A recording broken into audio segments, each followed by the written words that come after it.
When was the last time you went over your goals? Now, these could be short-term and indeed long-term goals, but when was the last time you thought about, okay, I'm at point A, what is point B for me? What is point C? What do I want? How am I going to get there? If these aren't things you think about on a frequent basis, I really recommend you allocate some time, some real time, put your phone down, limit all distractions and sit on your own, nothing else to think about other than your goals. Think to yourself, apologies about my sniffling by the way, I've got a cold for some reason. It could perhaps be hay fever. So just sit with yourself and think, okay, what do I want? What are the things that are going to fulfill me and add value to my life and those people around me? The longer you think on these things and the clearer it becomes, you can then start to write these goals down and you've got in your head an image of what that goal is, okay? They can be related to work, social, connection, health, whatever else you're interested in. Those are the ones that I've got goals based around. You don't want to. I've got plenty of diagrams and stuff I've drawn out. I'm pretty proud of this video already. I'm a minute and a bit in. So when we're setting a goal, we want to incorporate the SMART acronym. All right. This is just to make it a good goal, right? I mean, obviously all goals are good to an individual, but we want the goals to be, and I'm going to break this acronym down. We want a specific goal. It needs to be measurable, attainable, realistic, and time bound. Having a goal with all of these parts around it really solidifies and creates the foundation for the growth and for the development and for the pursuit of the goal, okay? So, in essence, you need to identify what you want to attain and or achieve. You then need to assess how much progress has been made towards this. Finally, decide which micro goals, habits and or actions will yield the most leverage in attaining the end result and what habits and actions hinder attaining the end result. Now, I can use an example for this. So if we just go for health, right? What do you want to achieve? Okay, let's say you're 20% body fat, you're a bit chubby around the edges, and you want, six-pack abs. It's a realistic goal that people probably want, right? So you've identified what you want to attain and or achieve.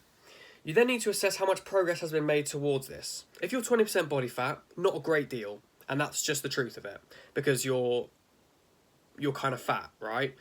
And so we've identified where we are, and we've identified what we want.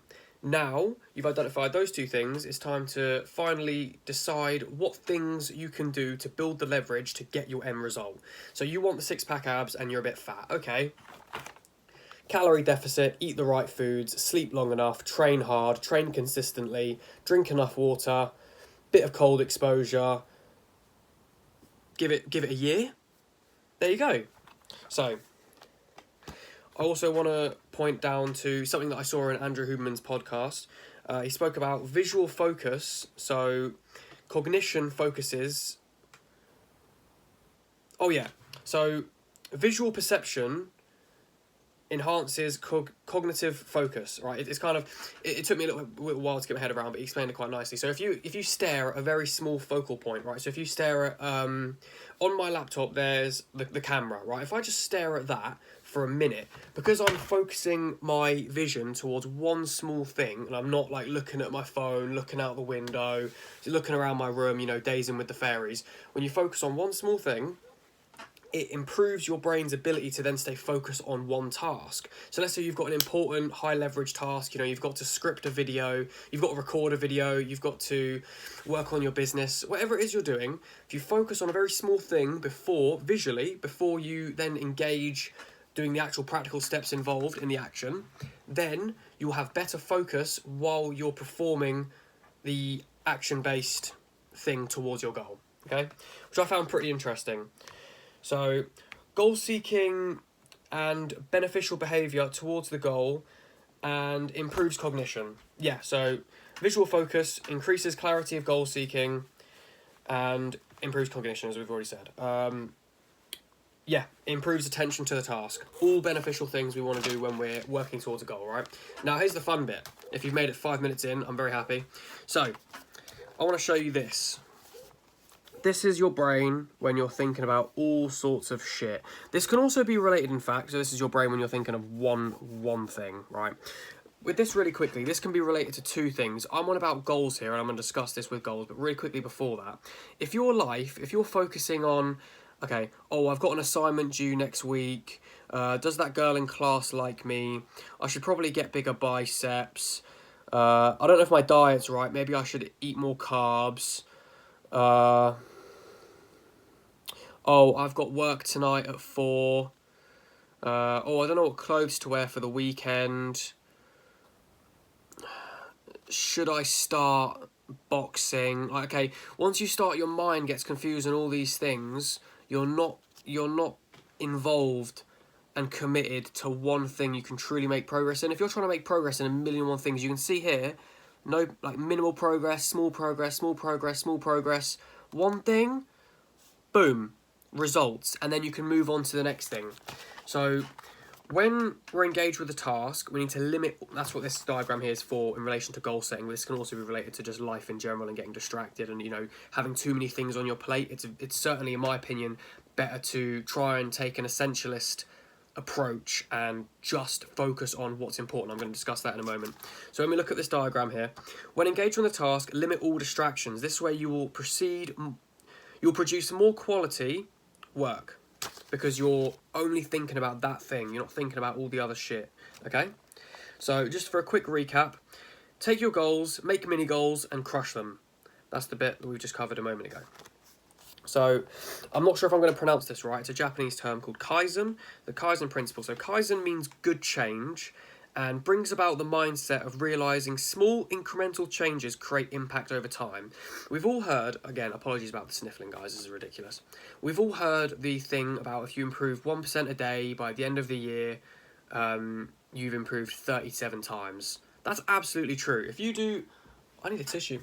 If you do one good thing every single day, right? Well, not even one good thing. If you just improve 1%, or you keep getting better every day, you keep improving the habits you've already built, putting more beneficial habits in, doing more work, focusing on your sleep and all that stuff. You keep doing all the good things all the time. In a year, you will be a better person. You will improve and get those results you're after. So, I've got more diagrams as well.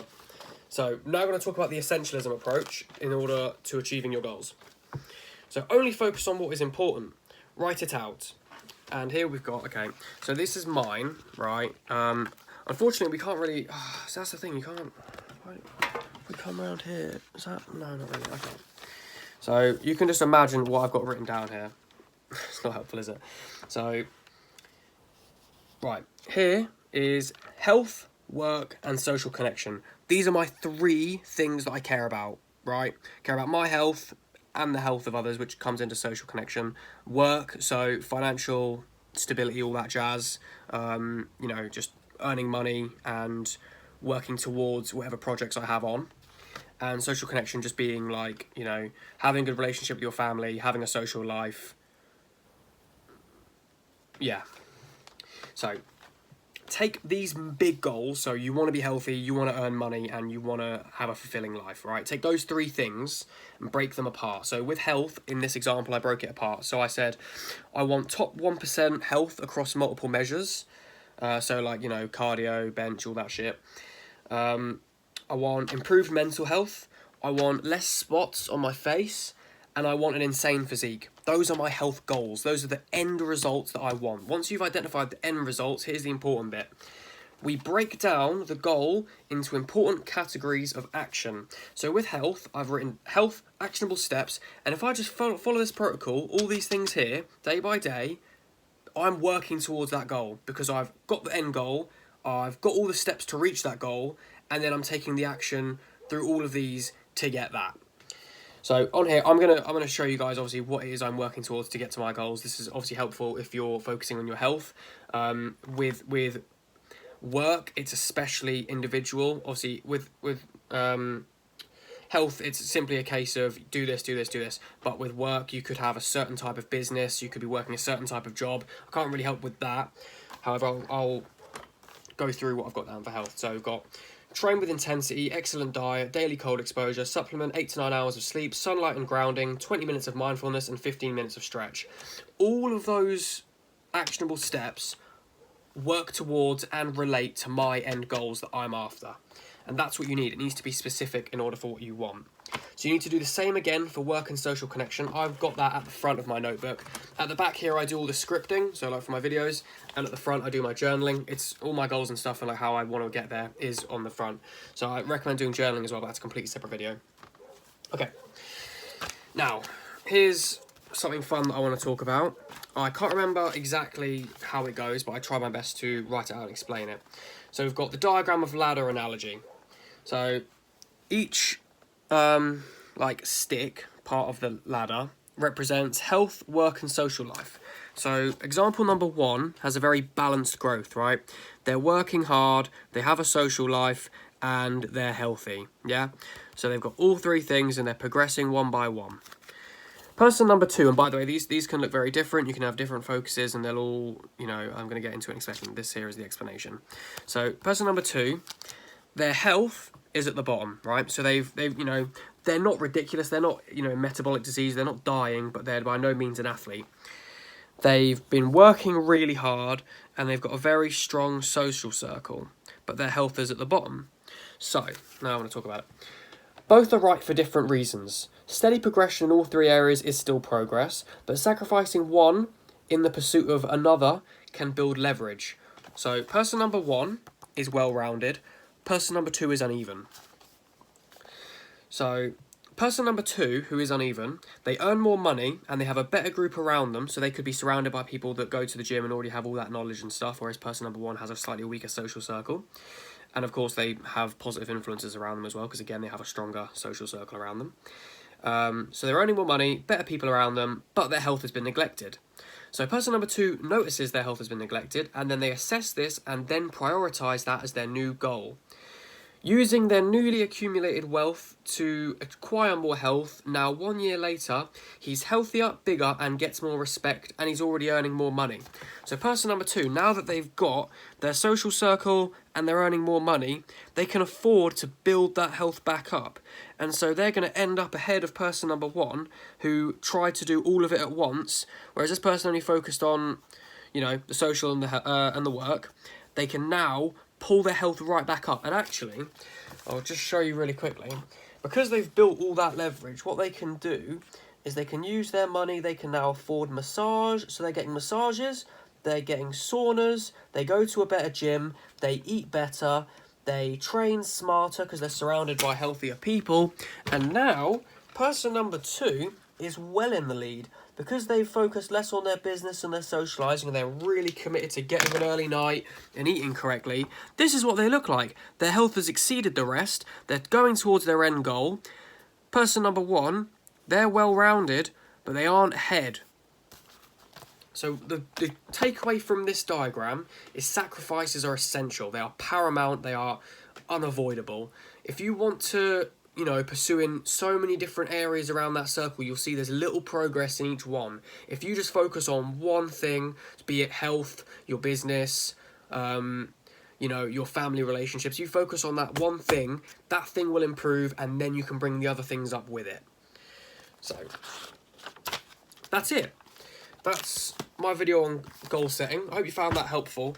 The end takeaway, if you're still watching this 14 minutes in, I think would be just assess what it is you want. Really think, what do I desire? And not just superficial things like, oh, I want a nice car and a big house and a big garden and all that, right? Everyone wants that. But really, you know, null it down and think, okay, I want to be... It's fine to want those things. I would love a nice car and, you know, a nice garden, all that jazz. But excluding just the superficial material nonsense that once you get it, you still aren't going to find fulfillment. By the way, fulfillment, really quickly, recipe for that is happiness is not having more but needing less. So the less you need, the more fulfilled you are. But back to goal setting. Figure out what you want.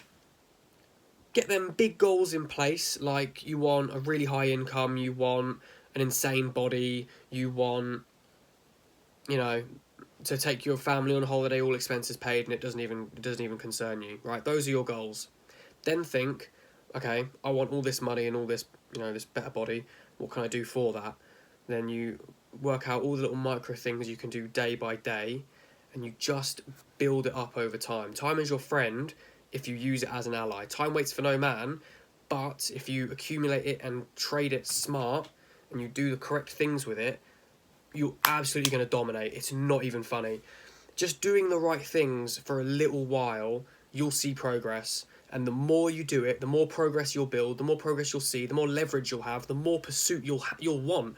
Once you start seeing those results, it's then easier to maintain because you know you're doing it right.